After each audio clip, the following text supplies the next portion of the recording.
It wasn't supposed to happen. It shouldn't have happened. But it did, and now, as I sit here looking back at everything, I wonder how I could have been so careless, so foolish. Maybe that's the first thing I need to admit. How desperately I wanted it, even though I knew I shouldn't. I've always been a devoted wife, a good Christian woman. I met Tony, my husband, when we were both in college. He was kind, loyal, a steady hand in the chaos of life. We got married right after graduation, and for a while, everything was perfect. We lived a quiet life. Modest, peaceful. But as the years went by, I began to feel something shift in me. Something I couldn't quite name at first, but it was there, lurking beneath the surface. It wasn't that Tony wasn't a good husband. He was, but something in our marriage had changed. The chemistry we once shared, the spark we had in the beginning, it had faded into routine. I found myself going through the motions. Dinner, work, chores, church on Sundays. And though I loved him, I felt empty inside. I craved something more, something I couldn't articulate to him. It was during one of those Sundays at church when I met him. Pastor Daniel. He wasn't like any other pastor I had met before. Sure, there were many men of God, gentle, kind, and full of wisdom, but Daniel, oh, he was different. He had this presence about him, this magnetic energy that seemed to draw everyone in. Tall, broad-shouldered, with a deep voice that commanded attention. His smile had a way of making you feel like you were the most important person in the room. At first, I dismissed the attraction as harmless. After all, he was the pastor and I was a married woman. But the more I listened to his sermons, the more I couldn't help but notice how his words seemed to reach into me in a way Tony never had. Daniel spoke with such conviction, such passion. It was as though he was speaking directly to my heart. There were moments when our eyes met from across the pews, and I felt a strange warmth spreading through me. I tried to ignore it. I told myself it was just a fleeting feeling, a passing infatuation that I could easily dismiss. But as the weeks went by, those stolen glances turned into lingering stares. I started sitting closer to the front during the services just to get a better look at him. He must have noticed because after one Sunday service, he approached me. "Mrs. Avery," he said, his voice low. "I haven't seen you in a while at the Bible study group. I hope you're still planning to attend this week." His smile was warm, his eyes intense, but there was an unmistakable glimmer of something else, something almost mischievous. I could feel my pulse quicken. I smiled, trying to play it cool. "I've been a little busy," I replied, shifting nervously under his gaze. "But I'll try to make it." That was the beginning of something I knew deep down would be dangerous. The next Bible study I attended, I found myself sitting beside him. The class was small, only a few of us, and I couldn't help but feel an electric current between us, an unspoken tension that was almost palpable. Every time I glanced over at him, he was already looking at me. His gaze lingering just a bit too long. He made me feel seen, not just like a woman but like a person who mattered. I didn't know it then, but that small gesture, the way he noticed me, was the beginning of the end. One evening after class, he invited me to have coffee with him. "I'd like to discuss some things with you about the church's outreach program," he said. His tone was casual, but there was an underlying warmth that made my heart skip a beat.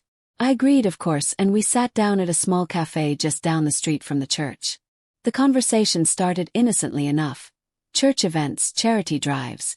But as the night wore on, I noticed how close we were sitting, how his hand brushed mine when he passed me the sugar. It was as though everything had shifted, and the lines between pastor and parishioner had blurred. We talked for hours about everything and nothing. I was entranced by his confidence, his charm, his masculinity. He wasn't like any man I'd ever known. There was something so raw, so untamed about him. He wasn't just the preacher at the pulpit. He was a man who knew what he wanted and wasn't afraid to go after it. When we left the cafe, the cool night air hit me, but I felt flushed, hot even. I couldn't stop thinking about him. I told myself I was being ridiculous, that this was just a momentary lapse, that I was a good wife, a good Christian woman. But the truth was, every thought I had that night kept leading back to him. Later that week he called me. Mrs. Avery, he said, his voice smooth, almost velvety. I've been thinking about our conversation. I think we should talk more, get to know each other better. I find your insights interesting. My breath caught in my throat. I knew what he was suggesting, and I knew I shouldn't say yes. But something inside me, something I hadn't felt in years, urged me to agree. So I did. Before long, our conversations became more personal, more intimate. He began complimenting me on my appearance, my intelligence, my faith. With every word, I felt more and more drawn to him. I knew I was playing with fire, but the temptation was too strong. The way he looked at me, the way he touched my arm during our talks, it all ignited something inside me, something that had been dormant for too long. But I had to be careful. I couldn't let myself fall too deep. After all, I was still married. I had to remember my vows. But then again, there was something about Daniel that made it all seem so easy to forget. If you're finding yourself caught in the suspense, curious about what happens next, don't forget to like and subscribe to this channel. That night I couldn't sleep. I tossed and turned, my mind racing. What had I gotten myself into?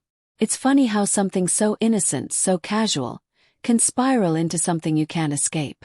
Started with coffee, just like that. After Bible study one Wednesday evening, Pastor Daniel asked me if I wanted to grab a cup. I remember telling myself, just coffee, it'll be harmless, a friendly chat, nothing more. I should have known better, but I didn't. We sat in the quiet corner of the small cafe just around the corner from the church. The low hum of the evening crowd around us didn't bother me, not when Daniel's presence filled the space like an invisible force. I felt like we were in a world of our own.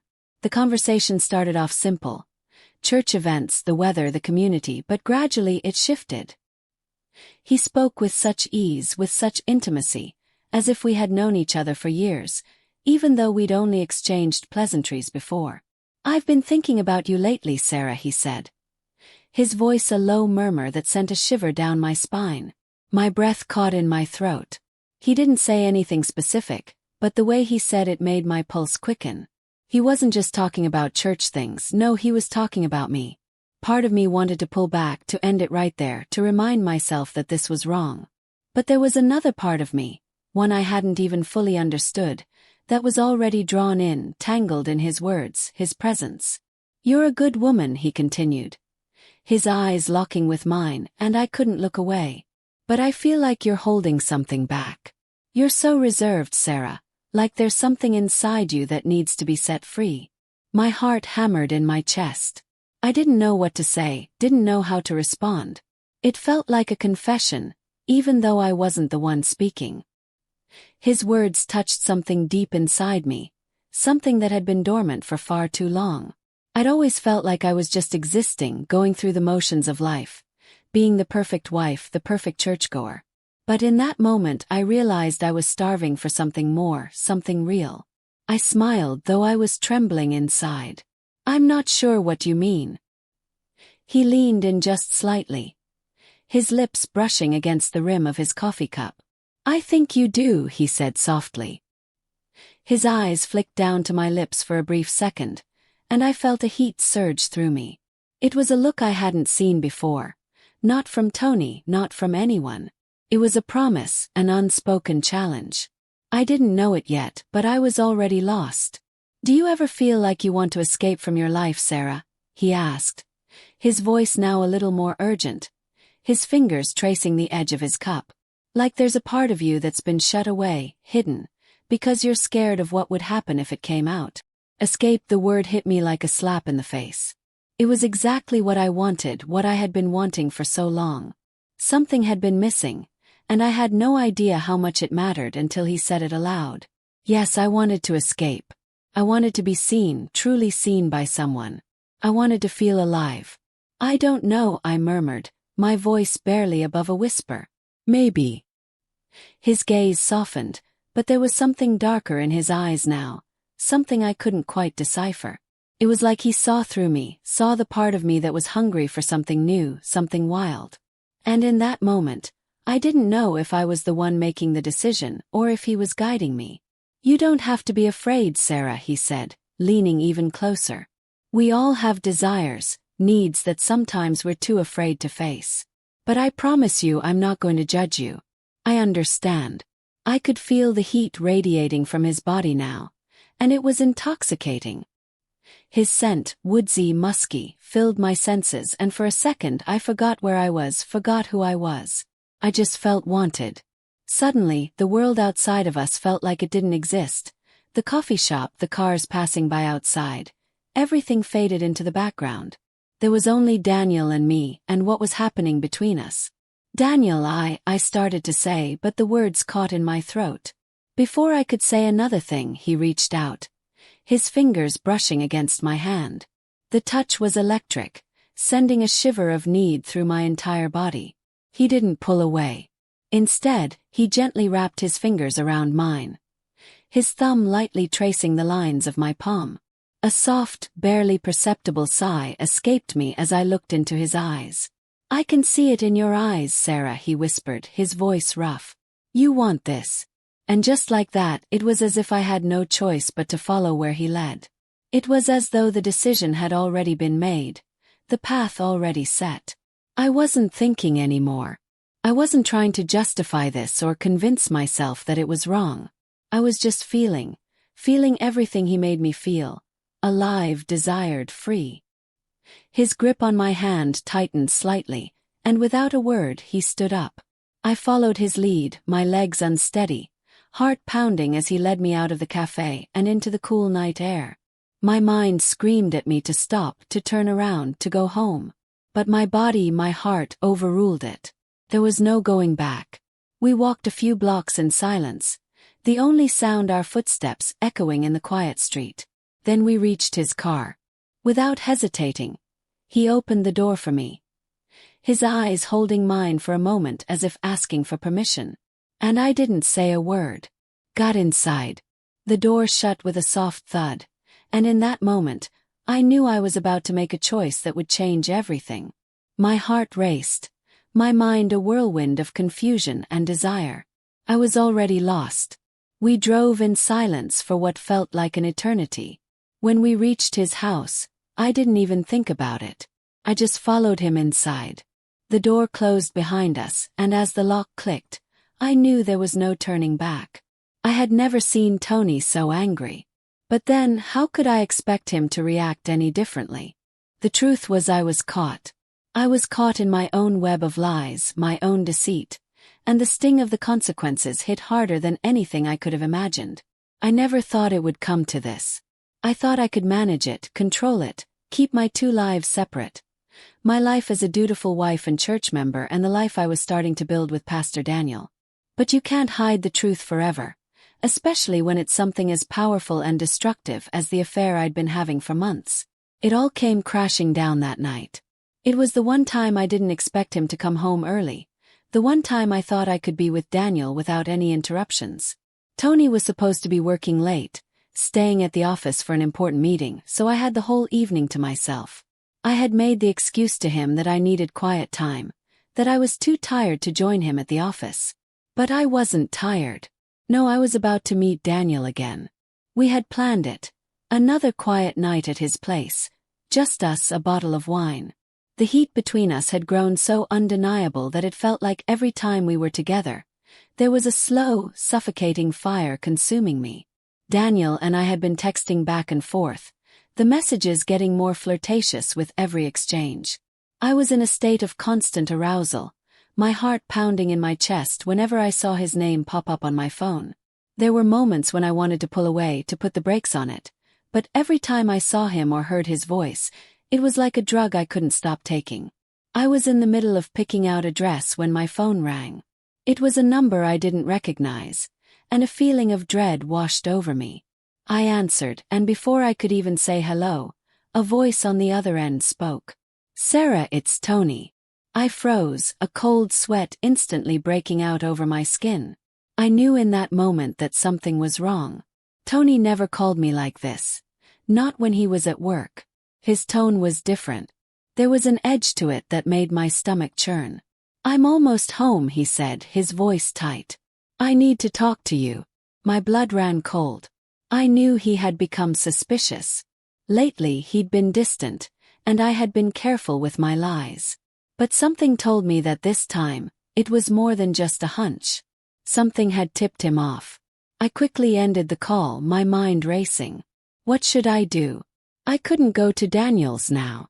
I couldn't face Tony like this. But there was no turning back. The truth was already on its way, and I wasn't ready to face it. I threw my phone on the bed and rushed to the bathroom to freshen up. I glanced at myself in the mirror, seeing the guilt etched on my face. My lips were flushed, my eyes a little too wide. How could I have let this go so far? I wasn't the person I used to be. I wasn't the woman Tony had married. I was something else entirely. A woman who couldn't control her desires, who had let lust and temptation lead her astray. As I stood there, staring at my reflection, I heard the front door creak open. My heart jumped into my throat. He was home. I barely had time to process what was happening before I heard Tony's footsteps coming down the hallway. I stood frozen, my body suddenly numb with fear. How would he react? What would he say? How could I even begin to explain myself? And then, just as I was about to take a deep breath, the worst possible thing happened. The door to the bedroom opened, and I didn't see Tony standing there. I saw him. Daniel. He was standing in the doorway, his eyes wide, his chest heaving. His expression a mix of confusion, anger, and something else, something darker. "Sarah," he started, his voice barely above a whisper. "What the hell is going on?" Behind him, I saw Tony's shadow darkening the hallway, and I felt my heart sink into my stomach. There was no denying it now. They were both here. Both of them. I didn't know what to say. I didn't know how to explain the betrayal. My hands were shaking, my knees weak. I wanted to run. I wanted to disappear. But there was nowhere to hide. You were seeing him." Tony's voice cracked, the pain in his words hitting me like a slap to the face. Tony, I stammered, but the words didn't come. How could they? How could I possibly make him understand? "I trusted you," Tony's voice grew louder, filled with an anguish that tore through me. He stepped into the room, his eyes scanning between me and Daniel as if trying to piece together the truth that was already too obvious to deny. I could feel Daniel behind me, his body tense, his jaw clenched, his presence suddenly cold and unforgiving. He had been the one to show me what I had been craving, to give me the freedom and excitement I had been missing. But now, seeing him here, seeing the way everything was falling apart, it made me sick. "I'm sorry," I whispered, my voice trembling. But the apology seemed so inadequate, so small in the face of everything I had done. The damage had already been done. Tony didn't say anything. He just stood there, looking at me as if I were a stranger. His silence was worse than any words he could have said. I could feel the weight of his heartbreak crushing me. And then, without another word, he turned and walked out of the room, his footsteps echoing down the hall. I wanted to call after him, to beg him to stay, to fix this. But I knew it was too late. There was nothing left to fix. As I turned to Daniel, I saw his face twist into something dark, something I hadn't seen before.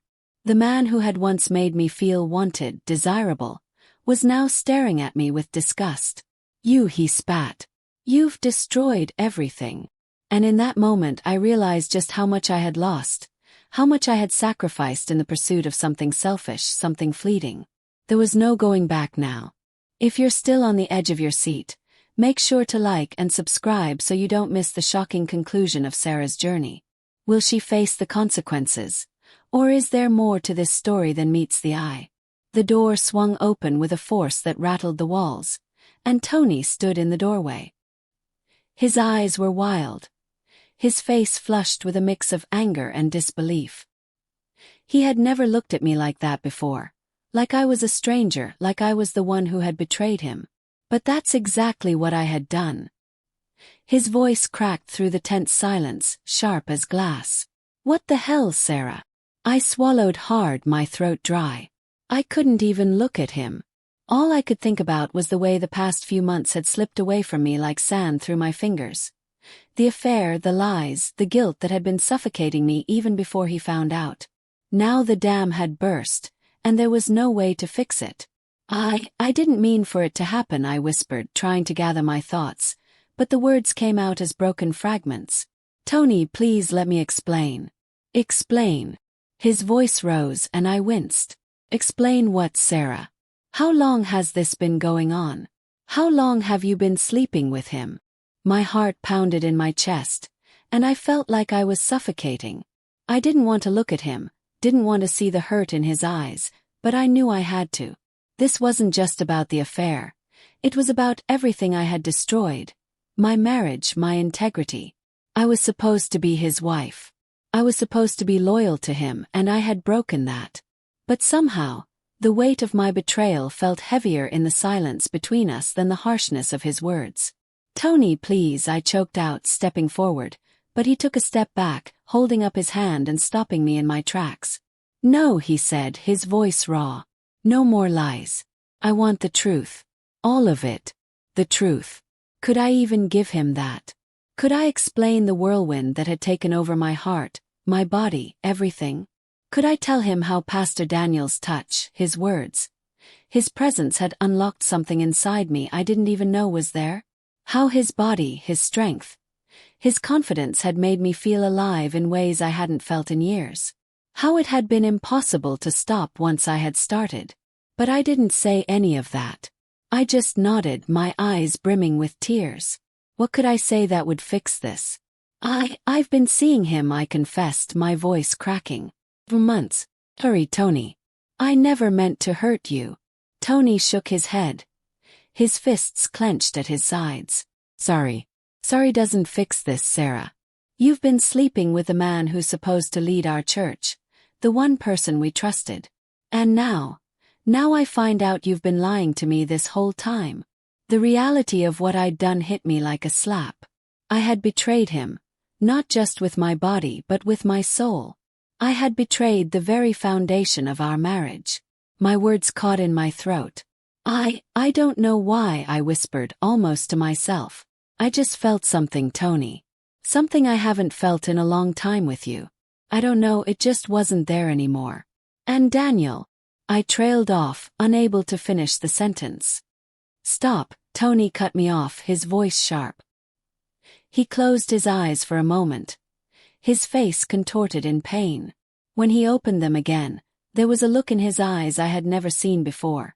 Betrayal, but also something else, something colder. You don't get to blame me for your actions, Sarah. You chose this. You chose him. And you didn't think about me, about us. You didn't think about our vows. I felt a tear slip down my cheek, and I wiped it away quickly, too ashamed to let him see how much this hurt me. He was right. He had every right to be angry, to feel the weight of this betrayal. The silence stretched between us like a chasm. He looked at me, but it was like he was seeing a stranger, not his wife. And I couldn't blame him. In some ways, I wasn't the woman he had married anymore. I was someone else, someone consumed by lust and desire, someone who had betrayed everything we had built.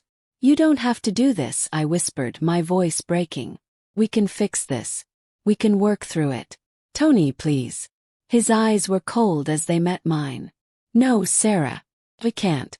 Not like this. His words hit me harder than any slap ever could. I knew deep down that this was the end. He would never look at me the same way again. And honestly, I didn't know if I could ever look at myself the same way either. The guilt was crushing. I could feel it pressing against my chest, suffocating me. I had ruined everything. And what's worse, I had done it willingly. As I stood there, staring at my husband, this man who had loved me unconditionally, who had stood by me even when I didn't deserve it, I felt the weight of my choices settle in. I had destroyed the one thing that had mattered most. And all for what? For the touch of a man who had no real claim on me, no real love for me. Daniel had been a fleeting passion, a dangerous temptation. But in the end, that was all he was. And now, I had lost the one thing that had once been real. My marriage, my home. The sound of the front door closing echoed through the silence. And I knew it was over. Tony was gone.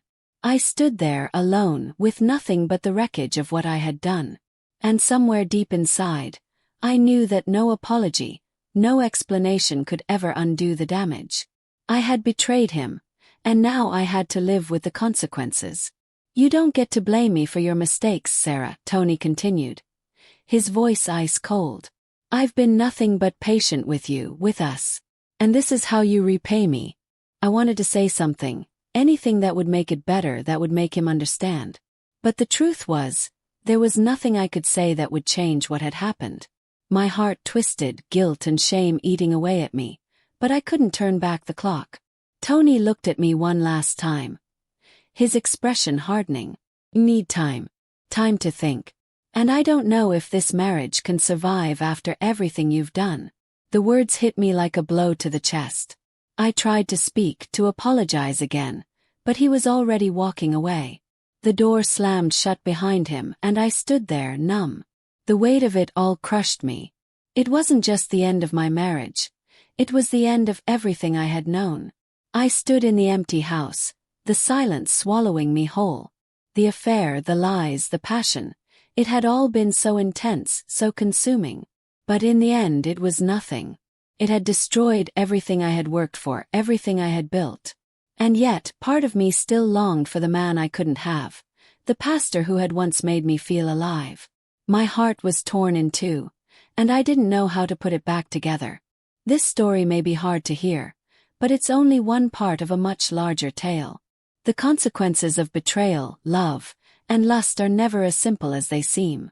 If you want to hear more of these intense, real stories, make sure to like and subscribe.